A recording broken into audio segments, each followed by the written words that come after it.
Hello guys, welcome to your Mukesh Malik social science class. Today we will discuss about chapter natural vegetation and wildlife, प्राकृतिक वनस्पति और वन्य जीवन. So dear students, our first topic is natural vegetation. What is natural vegetation? Natural vegetation refers to the plants community which grows naturally without human aid. एक ऐसा प्राकृतिक वनस्पति जो इंसानों के बिना कुछ किए अपने आप उग जाती है, अपने आप पेड़ पौधे अपने आप ग्रो कर जाते हैं, तो उसमें ह्यूमन बीइंग की कोई भी इन्वॉल्वमेंट नहीं होती, तो उनको क्या बोलेंगे हम? प्राकृतिक वनस्पति, नेचुरल वेजिटेशन. इसमें हम कोई भी ह्यूमन बीइंग उसमें पानी नहीं डालता, वो नेचुरली अपने आप ग्रो करते हैं सनलाइट के थ्रू और अपना वाटर से, एयर से, रेन वाटर के द्वारा वो अपने आप ही ग्रो करते हैं. उसमें ह्यूमन बीइंग की कोई भी इन्वॉल्वमेंट नहीं होती, उनको प्राकृतिक वनस्पति कहा जाता है. जो प्राकृतिक वनस्पति है वो वर्जिन वेजिटेशन भी उसको बोलते हैं, ये उसका सेकंड नेम है. ये आपका 1 मार्क्स का क्वेश्चन आ सकता है. Cultivation crops, orchards and fruits farming. अब कल्टीवेशन क्रॉप्स जो भी फसलें हम उगाते हैं वो भी वनस्पति में आएंगी, वो हमारी इन्वॉल्वमेंट से होती हैं, यानी कि हम जो भी क्रॉप्स उगाते हैं उसमें ह्यूमन बीइंग की इन्वॉल्वमेंट होती है. ऑर्चर्ड्स, जितने भी बाग बगीचे जैसे कि आप देख सकते हैं, फ्रूट्स जैसे अनार हैं, सेब हैं, इस तरह के फार्म होते हैं, उनको ऑर्चर्ड बोलते हैं. और फ्रूट फार्मिंग जो भी, इसमें हम ग्रेप्स और बहुत सारे फ्रूट्स जो इसके अंदर इंक्लूड होते हैं, ये भी हमारी एक वेजिटेशन है. डियर स्टूडेंट्स, वेजिटेशन 2 टाइप्स की होती है. एक होती है इंडियन स्पीशीज़ यानी कि स्थानीय, जिसको हम एंडेमिक बोलेंगे, जो हमारी कंट्री के अंदर ही, इंडिया के अंदर ही जो ग्रो करती हैं. इसमें अलग अलग टाइप के एनिमल्स होते हैं, डिफरेंट टाइप्स के हमारे जो बर्ड्स होते हैं, डिफरेंट टाइप्स के प्लांट्स होते हैं, वो एंडेमिक स्पीसीज़ में काउंट होते हैं जो इंडिया के हैं. और जो एक्सोटिक हैं वो विदेशी होते हैं, जो बाहर के होते हैं, उनको इम्पोर्टेड वेजिटेशन भी बोला जाता है. नेक्स्ट है flora and fauna. Dear students, हमें पता होना चाहिए कि फ्लोरा और फोना क्या है, वनस्पति जात और प्राणी जात. अब आपको फ्लोरा से, वनस्पति जात से पता चल रहा है. The word flora is use to denote plants, यानी कि जो प्लांट्स होते हैं वो फ्लोरा उनको कहा जाता है, उनको वनस्पति जात कहा जाता है. प्लांट्स क्या होते हैं? फ्लोरा होते हैं. और फोना जो होते हैं, the species of animal are refer to as fauna. जो हमारे वाइल्ड लाइफ जो होते हैं, वाइल्ड एनिमल्स होते हैं, वो हमारे क्या हैं? वो फोना में काउंट होते हैं. Next is factor responsible for the great diversity in flora and फोना. फैक्टर्स क्या हैं? कारक जो हमारे हैं, किसके लिए रिस्पॉन्सिबल हैं? इंडिया के अंदर जो फ्लोरा और फोना है उसकी डाइवर्सिटी यानी कि उसकी विविधता के लिए कौन कौन से कारक जिम्मेवार हैं? First is relief. रिलीफ में क्या क्या काउंट होता है? हमारा लैंड एंड सोइल, जो कि रिलीफ में काउंट होता है.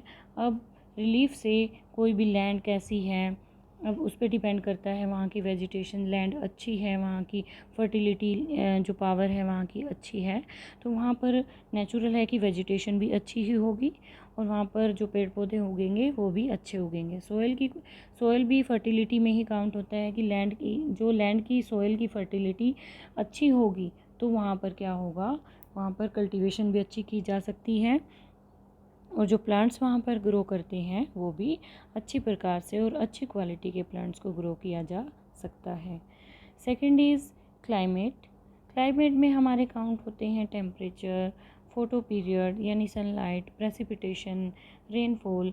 अब ये सारी चीज़ें इंक्लूड होती हैं हमारी क्लाइमेट में. अब डिपेंड करता है कौन से एरिया का क्लाइमेट कैसा है. अब टेम्परेचर पे डिपेंड करता है. टेम्परेचर ज़्यादा अगर हमारे वहाँ पर कोल्ड एरिया होगा या फिर वहाँ पर ज़्यादा हॉट एरिया होगा तो वहाँ की वेजिटेशन अच्छी नहीं होगी. एज़ यू नो दैट, आप राजस्थान का ये सीन देख सकते हैं. आप मीडियम जो सेंटर के अंदर जो पिक्चर है, इसमें हॉट टेम्परेचर के कारण यहाँ पर ज़मीन में देखिए दरारें आई हुई हैं. यहाँ पर कोई भी वेजिटेशन उगना इम्पॉसिबल है. विदाउट रेन, विदाउट वाटर यहाँ पर कोई भी वेजिटेशन ऐसी लैंड पे, ऐसे टेम्परेचर में नहीं उग सकती. सनलाइट की बात करते हैं. सूरज की रोशनी जहाँ पर नहीं होगी वहाँ वेजिटेशन नहीं उग सकती और एक्सेस में सनलाइट है तो भी नहीं उग सकती, क्योंकि फोटो पीरियड जो है प्लांट अपना सनलाइट के थ्रू अपना भोजन बनाता है। आपने साइंस में भी पढ़ा होगा फोटो पीरियड, फोटोसिंथेसिस। अब प्लांट सनलाइट भी अगर उनको सूटेबल वे से, अगर उनको जितनी मात्रा में चाहिए प्लांट्स को और तो वहाँ पर प्लांट को सनलाइट अगर प्रॉपर वे से मिल रही है तो वहाँ पर नेचुरल है कि वेजिटेशन भी अच्छी होगी, वहाँ पर फसलें भी अच्छी होंगी, वहाँ पर क्रॉप्स भी हम इजीली उगा सकते हैं, कल्टीवेशन कर सकते हैं। अब प्रेसिपिटेशन की बात है कि रेनफॉल, प्रेसिपिटेशन जो है, अब जहाँ पे रेनफॉल नहीं होगा वहाँ पर वेजिटेशन ग्रो करना डिफ़िकल्ट हो जाता है। अब जहाँ पर प्रेसिपिटेशन सही मात्रा में, अब जैसे हम शुगर केन की बात करते हैं, शुगर केन में 100 सेंटीमीटर एंड अबव रेनफॉल की उसमें नीड होती है, तो अगर उसके अकॉर्डिंग उसको रेनफॉल मिल जाती है तो वो वेजिटेशन उसी के अकॉर्डिंग ग्रो करती है। अगर उसको लेस रेनफॉल मिलेगी तो वो वेजिटेशन अच्छे से ग्रो नहीं कर पाएगी। अब अलग अलग जो क्रॉप्स हैं, अलग अलग कल्टीवेशन डिफरेंट टाइप्स की हैं, तो उसमें अलग अलग रेनफॉल्स की हमें ज़रूरत होती है। अब राइस में अलग रेनफॉल की ज़रूरत है, वीट में राइस में यानी कि हम ज़्यादा रेनफॉल की ज़रूरत होती है, आपको पता होगा। अब हमारे पैडी जो क्रॉप्स हैं, आप इन दिनों में देख सकते हैं अपने फील्ड्स में, पैडी क्रॉप्स में ज़्यादा रेनफॉल की ज़रूरत है और ये इसी सीज़न में ग्रो की जाती है। और जो आप देख सकते हैं रेनी सीज़न अब चल रहा है हमारा। इसके बाद जो हम इस क्रॉप्स को, अगर ये ख़त्म हो जाएगी हमारी, उसके बाद हमारी नेक्स्ट क्रॉप होगी, हमारी वीट क्रॉप होगी। अब वीट के लिए हमें उससे लेस रेनफॉल की ज़रूरत होती है, तो इसीलिए according to season, according to climate, according to temperature and sunlight हम क्या करते हैं, ये सारी चीज़ें क्लाइमेट में इंक्लूड होती हैं और उसी के अकॉर्डिंग सारी क्रॉप्स और कल्टीवेशन की जाती है। Wild life in India. अब डियर स्टूडेंट्स, हम बात करते हैं भारत में वन्य जीवन की। अब एनिमल स्पीशीज़ भी हमारे इंडिया में है 90,000 के नियर अबाउट। मैमल्स उसके अंदर हैं हमारे, जो दुधारू पशु हैं वो 5,000 हैं। बर्ड स्पीशीज़ हैं हमारी 2,000 एंड अबव हैं, 2,000 प्लस हमारे पास बर्ड स्पीशीज़ हैं हमारी इंडिया की। इसके बाद हैं स्पीशीज़ ऑफ फिश, फिश के स्पीशीज़ हमारे पास हैं 2,546। Next is type of vegetation, वनस्पति के प्रकार कौन कौन से हैं। अब फर्स्ट ऑफ ऑल हम बात करेंगे dear students, tropical evergreen forest. जो ट्रॉपिकल एवरग्रीन फॉरेस्ट हैं, इसमें हैवी रेनफॉल की नीड होती है, इसमें बहुत ज़्यादा बारिश की ज़रूरत होती है। अब जहाँ भारी बारिश होगी वहाँ पर सदाबहार वन होंगे। अब ट्रॉपिकल एवरग्रीन फॉरेस्ट, यहाँ पर बहुत ज़्यादा भारी बारिश होती है और लगभग सारा साल चलती रहती है, तो इसकी वजह से जो वेजिटेशन होगी वो घनी होगी और जो पेड़ पौधे होंगे वो बहुत ज़्यादा मात्रा में होंगे। अब ट्रीज़ जो होते हैं यहाँ पर 60 मीटर्स यानी कि 60 मीटर उनकी ऊंचाई होती है। और यहाँ पर जो पेड़ पौधे होते हैं जैसे ट्रीज़, श्रब्स, बहुत सारी जैसे बेल होती हैं, झाड़ियाँ होती हैं, क्रीपर्स, और ये अपने आप ही नेचुरली यहाँ पर उगते रहते हैं। और फॉरेस्ट जो होते हैं appears green through out the year. और जो ये फॉरेस्ट होते हैं ट्रॉपिकल एवरग्रीन फॉरेस्ट, ये सारा साल हरे भरे रहते हैं क्योंकि यहाँ पर हैवी रेनफॉल होती है और बारिश चलती रहती है। Next is tropical deciduous forest and monsoon forest. इसको मॉनसून फॉरेस्ट के नाम से भी जाना जाता है, जिसको हिंदी में हम कहेंगे उष्णकटिबंधीय पर्णपाती वन। अब डियर स्टूडेंट्स, हम इन फॉरेस्ट की बात करते हैं। ये हम अपने जो लीव्स होते हैं, trees shade there leaves for 6 to 8 weeks in the dry summer. अब जो गर्मी होती है, गर्मी के सीज़न में 6 से 8 हफ्ते तक यहाँ पर पेड़ अपने पत्तों को गिरा देते हैं और बिना पत्तों के पेड़ दिखाई देते हैं।